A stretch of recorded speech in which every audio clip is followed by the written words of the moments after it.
세계 최고 수준의 학생들과 교수들이 모인다는 미국의 하버드 대학교. 그런데 이런 하버드 대학교의 다국적 학생 강의실에서 한 중국 교수가 한국 여권을 강의 화면에 띄워놓고 외국인 학생들을 향해 알 수 없는 분노를 쏟아내고 있습니다. 과연 이곳 하버드 강의실에서는 대체 무슨 일이 있었던 것일까요? 안녕하세요. 저는 미국인 출신의 애나라고 합니다. 현재 하버드 대학교에서 도시학을 전공하고 있는 저는 약 2년 전부터 하버드 대학교에서 특별 프로그램으로 진행하는 한국어 강의에 참여할 정도로 평소 한국 여행을 꽤 즐기며 관심이 많던 학생이었는데요. 사실 하버드 대학교에서 직접 특별 프로그램을 통해 다양한 나라의 언어를 알려주는 시스템은 예전부터 존재하고는 있었으나 한글과 관련된 강의는 선착순으로 모든 인원 모집이 끝날 정도로 최근 엄청난 인기를 끌고 있고, 이는 최근 폭발적으로 증가하고 있는 한국으로의 유학이나 취업을 원하는 하버드 학생들이 많아짐에 따라 자연적으로 생긴 놀라운 현상이죠.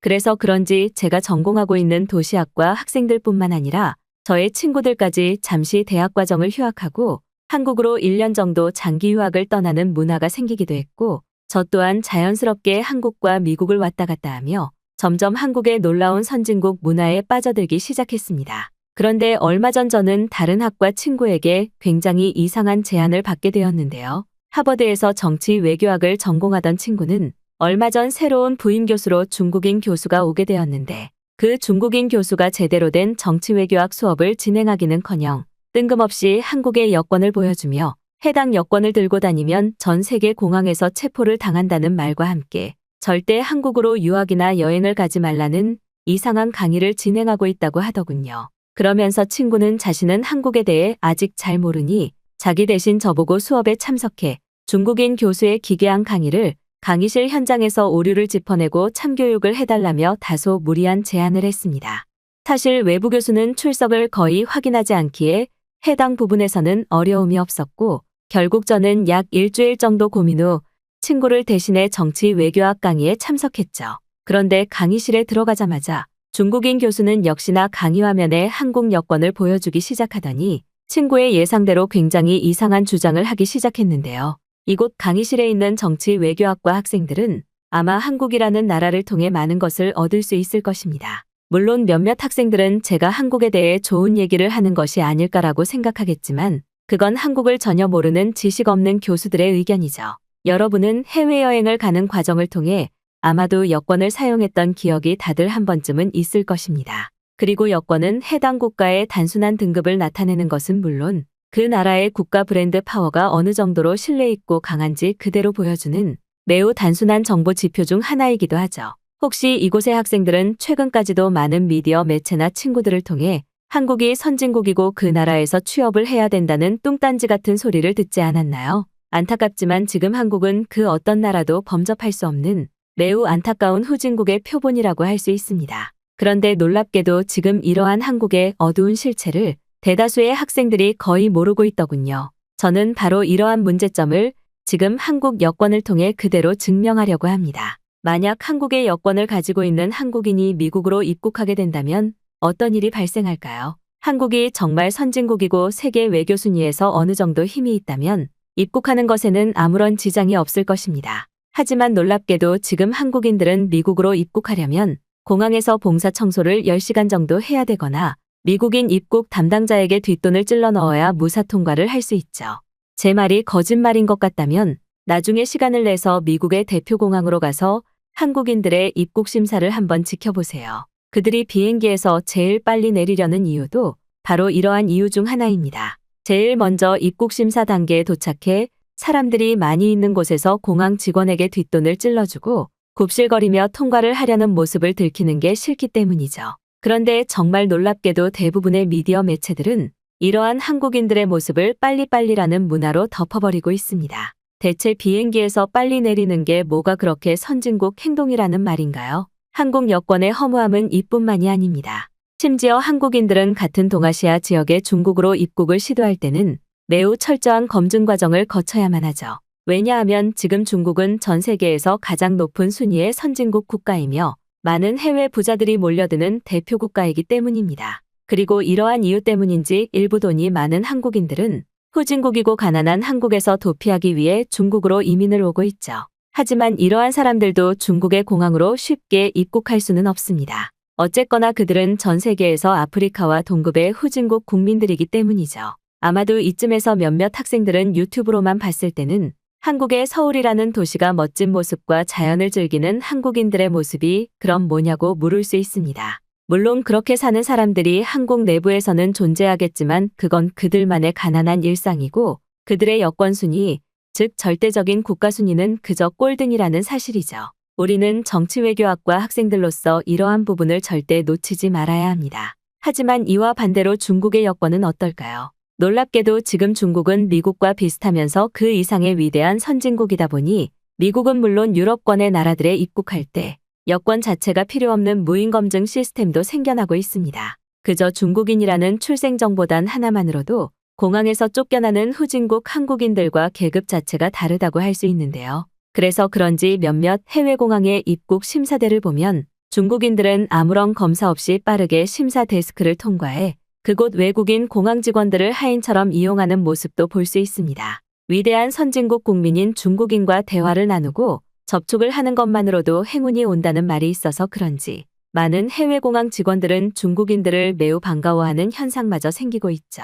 이제 가난한 후진국 한국과 위대한 중국의 국가적 위상의 차이가 얼마나 심한지 감이 오시나요? 하지만 더욱 어처구니 없는 사실은 바로 이러한 현실을 알고 있으면서도 저희 중국에게 빌붙고 찝적대는 한국인들의 모습 때문입니다. 그들은 오히려 한국에 있는 중국인들에게 머리를 조아리기는커녕 그들을 혐오하면서 은근슬쩍 자신들이 중국인들보다 급이 높다는 모습을 보이고 있죠. 그리고 저는 바로 이것을 알리기 위해 정치외교학 외부교수로 이 자리에 왔습니다. 외국인 학생들도 한국으로 절대 가지 마세요. 한번 한국을 방문한 기록이 여권에 남아있으면 그것은 바로 범죄국가 출신이라는 사실을 스스로 증명하는 꼴입니다. 중국 교수는 어디서 구해왔는지 직접 한국 여권을 손으로 들어보이면서 한국을 잘 모르는 학생들에게 거짓 정보를 전달했고 저는 그러한 모습을 보며 화가 머리 끝까지 차올랐습니다. 특히나 제가 더욱 이해할 수 없었던 것은 그래도 전문화된 교육을 받은 교수라는 사람이 내놓은 몇 가지 증거들이 그저 아무런 신빙성이 없는 말에 불과했다는 사실이며 심지어는 한국 여권의 진짜 순위에 대해서는 전혀 모르는 듯 완전히 반대되는 상황을 사실인 것처럼 떠벌리고 있었기 때문이죠. 결국 친구의 최초 제안대로 더는 참을 수 없었던 저는 중국 교수의 발언을 몇 가지 메모한 뒤 자리에서 일어나 자연스럽게 그녀에게 질문을 건네기 시작했습니다. 자신의 어처구니 없는 강의가 질문까지 이끌어냈다는 사실에 꽤 감격을 받은 것인지 중국 교수는 제가 자리에서 일어나자마자 저 학생처럼 한국의 실체를 깨닫고 질문을 해야 진정한 하버드생이라는 말을 했지만 한국에 대해 잘 알고 있던 제가 역질문을 하자마자 급격히 표정이 구겨지기 시작했는데요. 저는 현재 하버드 대학교에서 한국어 회화 프로그램에 직접 참석해 한국인들의 자연스러운 문화와 언어를 배우고 있는 애나라고 합니다. 공교롭게도 저는 도시학과 관련된 전공을 가지고 있기는 하지만 평소 한국의 문화와 그들의 생활에 매우 관심이 많을 정도로 한국의 문화와 관련해서도 제 전공 분야라고 할 수 있는데요. 물론 제가 100% 한국을 완벽히 알고 있다고 하기에는 어렵겠지만 방금 강의를 진행하신 중국 교수님의 발언들은 상당히 이상한 점이 많았습니다. 그러나 이보다 더욱 중요한 것은 이러한 교수님의 이상한 발언들을 사실이라고 믿고 한국인들과의 교류나 여행을 꺼리는 학생들이 생겨난다는 사실이죠. 하지만 지금 극단적으로 결론을 먼저 말씀드리겠습니다. 우리가 지금 제일 멀리 해야 하는 국가의 사람들은 바로 중국인이라는 사실을 말이죠. 그리고 이러한 첫 번째 이유를 우리는 눈앞에 있는 교수 같지 않은 중국 교수를 통해 확실히 느낄 수 있습니다. 교수님의 주장대로 그 나라의 여권은 해당 나라의 국가 브랜드 파워나 외교 신뢰도를 평범한 국민이 매우 간편하게 확인할 수 있는 첫 번째 수단이기도 합니다. 특히나 다양한 나라의 입국 심사대를 통과할 때 이러한 여권 순위는 매우 중요하게 작동하고 이러한 순위에 따라 여행의 일정에 차질이 생길 정도로 입국 심사 시간이 길어질 수도 있기 때문이죠. 그런데 처음 교수님의 주장과 달리 지금 한국은 여권 순위에서 사실상 1위를 차지하고 있습니다. 이와 비슷한 순위권의 나라로 싱가포르와 스페인이 있지만 한국은 이러한 나라들과도 엄청난 차이를 보이며 굳건히 1순위를 지키고 있죠. 그렇다면 과연 중국의 순위는 몇위일까요? 혹시 교수님께서는 이 데이터를 알고 지금 이런 강의를 진행하신 걸까요? 놀랍게도 지금 중국의 여권 순위는 199개국 중 120위를 기록하고 있습니다. 사실상 비자 없이 방문할 수 있는 나라의 수는 고작 40개에 불과하고 이는 무려 200개 국가에 입국이 가능한 한국의 여권 파워와는 엄청난 차이라고 할 수 있죠. 그런데 왜 교수님께서는 오히려 중국의 여권이 더욱 선진국의 여권 순위를 가지고 있고 한국은 후진국이라는 이상한 정보를 전달하셨을까요? 저는 이러한 부분에서 바로 한국이 최근 전 세계의 나라 중 가장 급격한 경제 성공을 이룬 나라라는 사실을 지목할 수 있습니다. 과거 한국은 분명히 가난하고 기술력이 없는 나라였습니다. 하지만 그들은 어려운 고난을 하나의 민족이라는 그들의 국가 특성과 높은 시민의식, 그리고 똑똑한 일머리로 엄청난 경제 발전에 성공했고, 이는 매우 단순하게 그들이 다른 나라의 지배를 극복하고 선진국이 되었다는 부분에서도 전 세계 최초라고 할 수 있을 정도로 정말 놀라운 결과입니다. 그리고 바로 한국이 이처럼 가난한 나라일 때 그들을 깔보고 이용한 나라가 바로 중국과 일본이죠. 그런데 지금 현재의 상황은 완전히 반대입니다. 과거 선진국이라고 난리를 치던 중국은 사실상 여권으로 해외여행 자체에 어려움이 생기는 공식 후진국 국가로 선정되었고 일본은 이미 기술 발전이 멈춰버린 잃어버린 국가가 되고 말았죠. 하지만 한국은 바로 이때에도 기술 발전과 경제 발전을 멈추지 않았습니다. 그들은 약 20년 후 노동인력 자체가 필요 없는 디지털 시대의 산업이 온다고 굳게 믿고 있었고 그들의 생활 자체를 휴대폰 하나로 통제할 수 있는 하나의 거대한 컴퓨터 국가로 바꾸어 나갔죠. 그리고 놀랍게도 지금 한국은 전 세계에서 최초로 오직 휴대폰 하나로 생활을 할 수 있는 놀라운 국가로 성장하고 말았습니다. 그리고 이러한 지표들은 자연스럽게 지금의 국가 여권 순위에 반영되고 있죠. 미국보다 절대적인 여권 순위가 높으면서도 무비자 입국이 가능한 나라가 더 많은 나라는 오직 한국뿐입니다. 미국은 그 어떤 국가의 사람들이 보더라도 동경하는 선진국이지만 지금의 미국마저도 한국에게 많은 것을 배우고 기술을 카피해야 하는 후진국에 불과하다는 사실이죠. 그런데 어떻게 고작 여권 순위 120위에 불과한 중국이 한국보다 선진국이라고 주장할 수 있는 것인가요? 제가 한 가지 추측하자면 교수님은 지금 중국 정부에게 돈을 받고 이러한 거짓 강의를 많은 국가 출신의 학생들이 있는 하버드에서 진행하고 있다고 생각이 됩니다. 제일 적은 돈으로 이러한 국가 선동 작전을 할 수 있는 분야가 바로 이러한 교수를 이용한 정보 전달 분야이고 실제로 중국의 대표 대학들은 아예 자체적으로 한국을 비난하는 강의가 있을 정도이니 말은 다 한 셈이죠. 그렇다면 지금 이곳의 학생들에게 질문을 하나 해보겠습니다. 지금 제 말을 듣고 한국의 여권 순위를 확인한 학생들 중 중국에게 호감이 있는 학생들이 있나요? 있다면 손을 한번 들어주시기 바랍니다.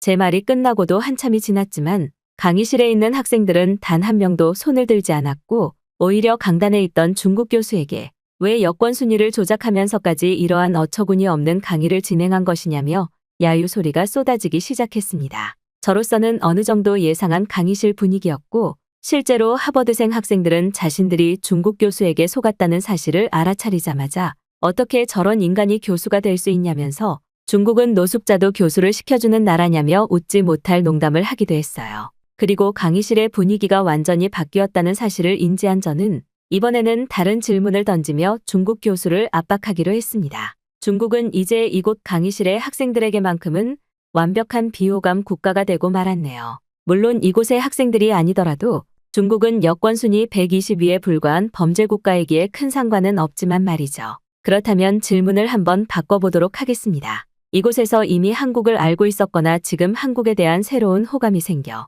그곳으로 유학을 가고 싶은 학생들이 있을까요? 놀랍게도 제 말이 끝나기도 전에 강의실의 수많은 학생들은 손을 들었고 심지어 몇몇 학생들은 이미 저 중국 교수의 말이 전부 거짓말이라는 사실을 알고는 있었지만 중국인과의 논쟁 상황 자체가 피곤하기에 그저 상황을 지켜보고 하버드 인권센터에 신고를 넣었다는 학생들도 있었습니다. 그리고 역시나 강의실 학생들 대부분이 손을 들자 중국 교수는 몸까지 부들부들 떨며 자신의 앞에 있던 테이블을 두드리는 기이한 행동을 보이기 시작했어요. 심지어 중국 교수는 제가 발언을 이어나가려던 순간 갑자기 제 마이크를 끄고는 자신의 무선 마이크를 연결해 또 다시 충격적인 반박을 쏟아내더군요. 학생의 주장대로 제가 잠시 착오가 있었습니다. 여권 순위는 순위를 제가 잘못 확인했다는 사실을 어느 정도 인정할게요. 하지만 그런다고 후진국 한국이 갑자기 중국을 앞지를 수 있을까요? 저는 여기에 다른 증거를 첨부하겠습니다. 여기서 한국을 경험했던 학생들이 있을까요? 놀랍게도 한국은 아직 가전제품을 살 수 있는 매장조차 없는 나라예요. 그리고 이러한 지표는 그 나라의 경제력 수준을 알 수 있는 매우 중요한 정보가 됩니다. 당연히 학생의 주장대로 한국이 경제적으로 부유한 선진국이라면 대다수의 한국인들은 비싼 가전제품, 즉 세탁기나 냉장고를 사용하고 있기 때문이죠. 하지만 지금 한국은 냉장고에 채워 넣을 물건조차 사지 못하는 한심한 나라입니다. 여권 순위는 그저 한국인들이 착해서 높을 수 있습니다. 그래서 중국의 순위가 낮을 수도 있어요. 중국인들은 태어날 때부터 부유하고 위대한 국가에서 태어났기에 어느 정도 뻔뻔하게 살아왔고, 이러한 중국의 고유 문화를 모르는 여권 집계 기관들이 중국을 저평가했던 것 같습니다. 즉 여권 순위로는 그 나라의 모든 상황을 올바르게 알 수 없다는 말이죠. 하지만 아까 저희 주장대로 중국은 가전제품 시장마저 한국과는 비교되지 않습니다. 중국인들이 대부분 부유한 상황에 있다 보니 세탁기나 냉장고는 물론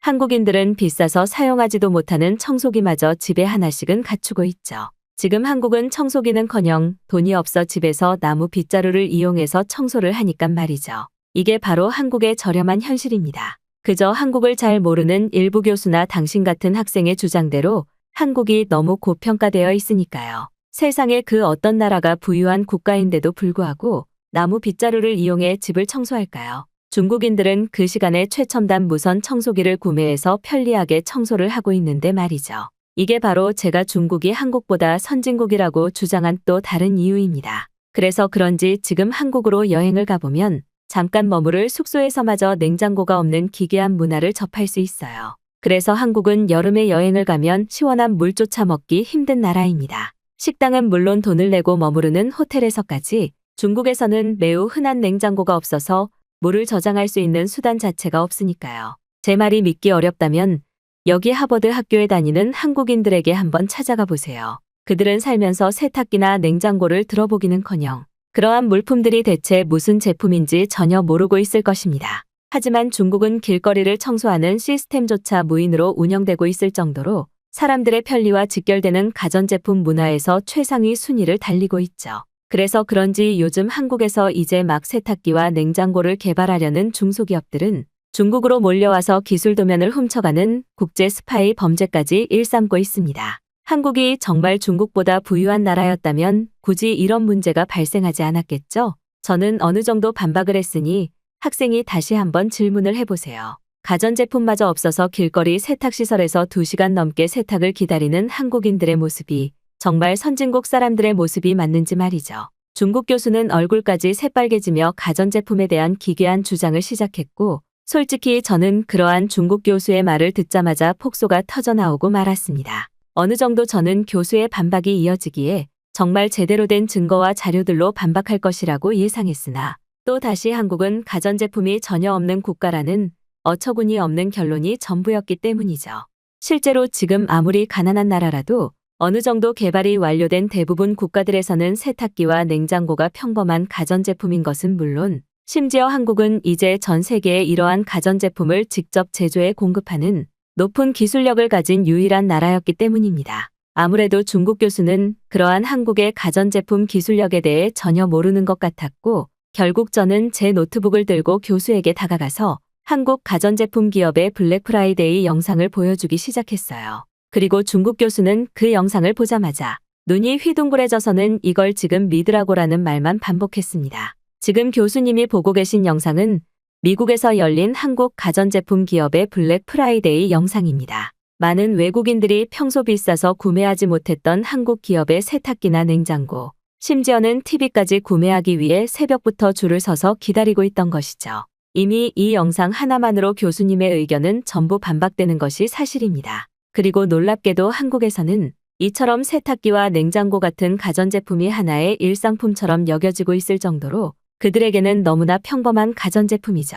심지어 지금 한국에서는 옷을 자동으로 다려주는 스타일러라는 새로운 형태의 가전제품도 큰 인기를 끌고 있습니다. 아마 여기 있는 학생들도 단 한 번도 들어보지 못했을 것인데요. 그만큼 한국인들은 이미 경제적으로 어느 정도 부유한 나머지 자신들의 생활을 계속해서 편리하게 만들어주는 가전제품을 쉽게 구매하고 소비하는 단계에까지 올라섰습니다. 그리고 아까 청소기에 대해서 말씀하셨는데 안타깝지만 지금 한국은 대부분의 가정집에서 로봇 청소기를 사용하고 있습니다. 그들은 직장을 출근하며 로봇 청소기를 가동시키고 청소에 아무런 시간을 쏟지 않아요. 그렇게 해도 직접 청소기를 들고 다니며 허리까지 아픈 중국인들보다 더욱 깨끗한 집안 상태를 유지하고 있죠. 이제 한국과 중국의 경제력 차이에 대해 완벽히 인지하시겠나요? 아마도 한국을 한 번도 경험하지 못해서 자꾸 그런 이상한 주장을 하시는 것 같은데 시간이 되면 한국 가전제품 기업의 건조기를 구매해 보세요. 한국인들은 이제 빨래까지 자동으로 기계가 말려주는 삶을 살고 있으니까요.